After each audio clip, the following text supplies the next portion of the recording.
fëmijët të cilët ende nuk e kanë arritur moshën e pjekurisë dhe eventualisht shërbëtorët që mund t'i kemi në shtëpi, ka shtëpi që kanë shërbëtor, ka shtëpi që brenda atyre shtëpive ka zonja dhe zotëri që ofrojnë shërbime për antarët e asaj familje, dhe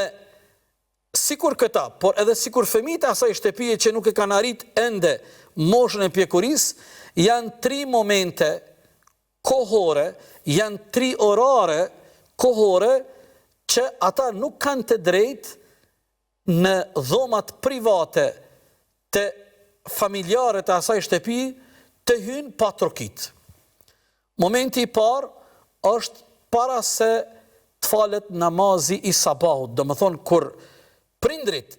janë në dhomën e gjumit, dhoma e tyre private, as fëmijët e tyre,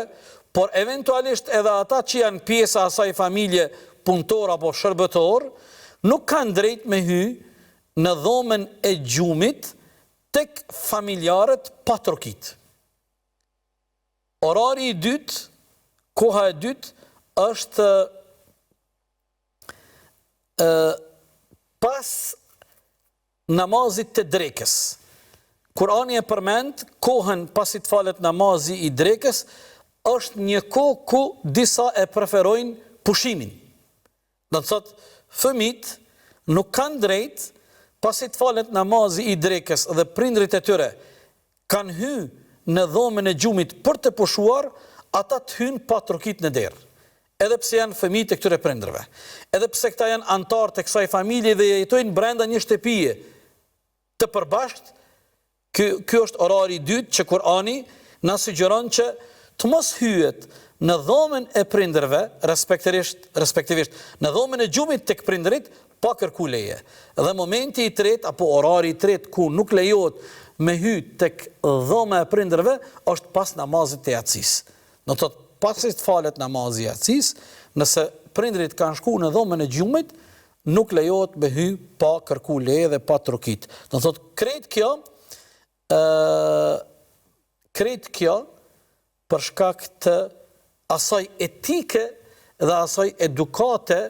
që duhet të jetë prezente dhe fëmijët tonë duhet të edukohen dhe duhet të mirë edukohen. Me krejt këto norma edukative, nga se në rrethana dhe momente të caktuara mund të gjenden në situata të pakëndshme edhe fëmijët, por edhe prindërit, nga se këto 3 orare janë orare ku prindrit pushojnë, por e kanë edhe atë jetën e tyre intime, dhe në jetën e tyre intime dhe private nuk është mirë askush të ndihet keq dhe të shkelet jeta private, pavarësisht qoftë prej prindërve apo qoftë prej fëmijëve, pavarësisht pse ata janë familjar, janë bashkëfamiljar dhe jetojnë brenda një shtëpie.